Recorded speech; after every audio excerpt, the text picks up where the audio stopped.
Una, simple lang ang buhay ko. Papasok sa school, tapos uwi ng bahay. Konting gimmick ng barkada, konting swimming. Tapos nalaman ko na lang palang ampun ako. Natauban pa yun nung nalaman ko hindi ako taga rito sa planetang Earth. Hinanap ko ang tunay kong magulang. Nagsanay ako para maging isang ganap na Zydo. Yun pala, paniniwala lang palang anak ni Trigo na isa akong kuma.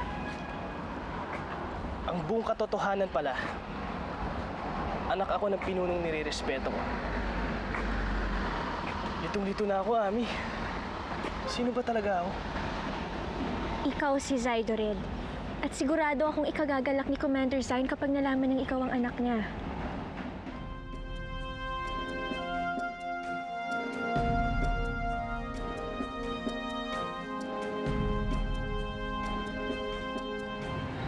Alam kong gagawin mo ang dapat, Sir Vano.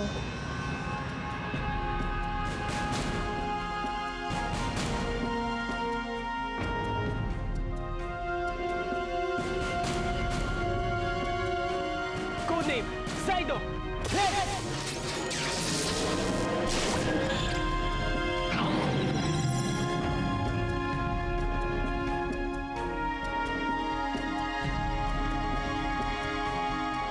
Zydo Red to Ulya!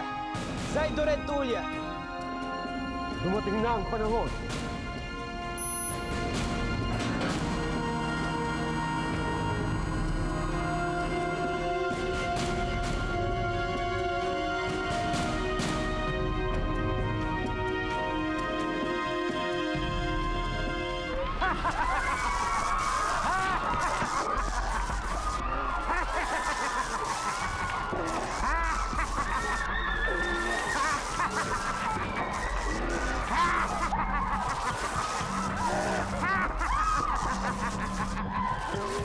Panahon na!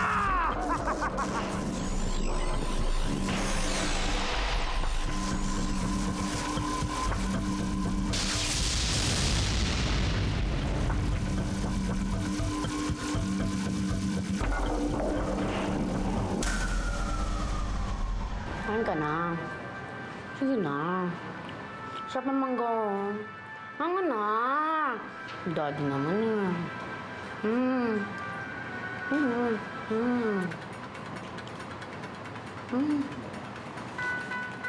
Sarap Hindi mangga. mo matukoy sa mga sandaling ito kung paano gumagalaw ang mga gulay at iba pang pagkain, kung paano kumikilos ang mga appliances.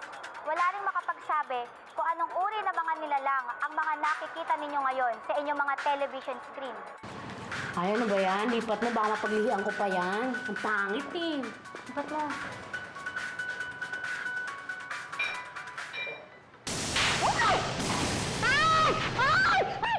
Ang bigat mo!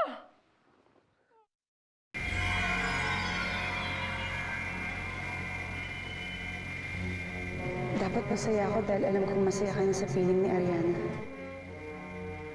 Pero bakit ganito ang nararamdaman ko? Marami kayang clone ang pinagawa ni Ariana. Kung nag-iisa akong clone at nakakasiguro ko na hindi ako nagtangka sa buhay ni Galian, ibig sabihin, si Ariana ang tunay na salarin.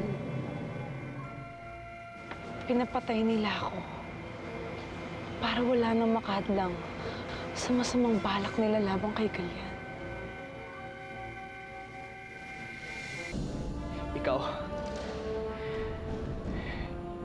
Ikaw ang talagang nagtangka sa buhay ko noon, Ariana.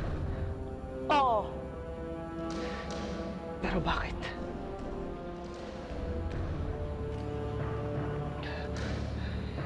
Ina, tulungan niyo ako.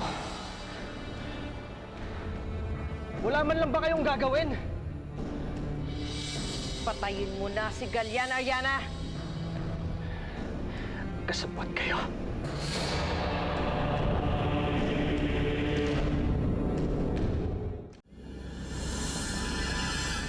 Ikaw na sarili kong ina ang magpapapatay sa akin. Hindi ako ang iyong ina, Galian. Ano? Bakit ko pa itatago sa iyong katotohanan? Gayong malapit ka ng patay ni Ariana. Ano ba talaga ang totoo? Isa akong clone. Kawangis ng iyong tunay na inang si Armida. Nagpagawa rin ng klon ng aking ina. Hindi ang ina mo ang may pakana nito, Galyan. Sino? Ang Panginoong si Lear.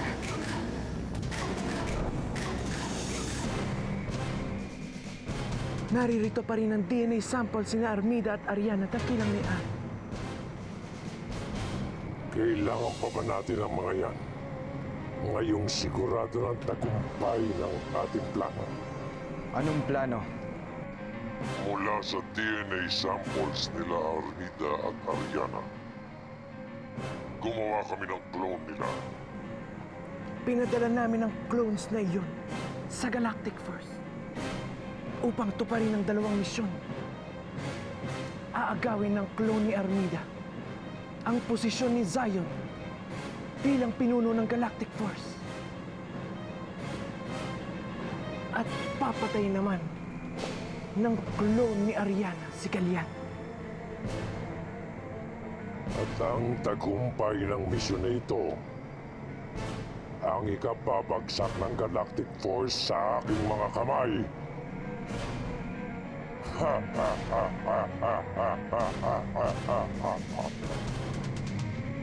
Kung isa ka lang, klon, nasaan ang aking tunay na ina? Matagal nang patay ang ina mo. Pinatay na siya ng mga kuma. Nilinlang niyo ako. Nasaan ang tunay na Ariana? Sino ang tunay na Ariana? Si Carmela. Siya ang tunay na Ariana.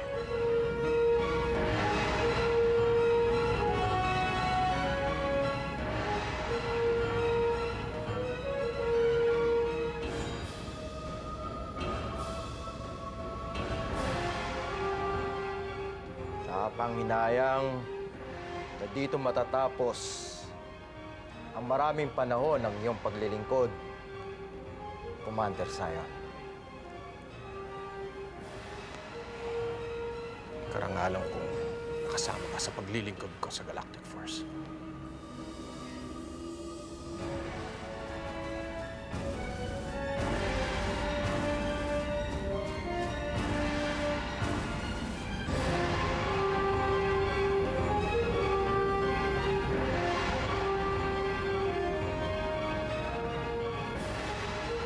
Paalam, Commander Zion. Ipinag-uutos ko ang malawakang paghahanap sa kuta ng mga rebelde. Tugisin ang mga natitirang pulis pangkalawakan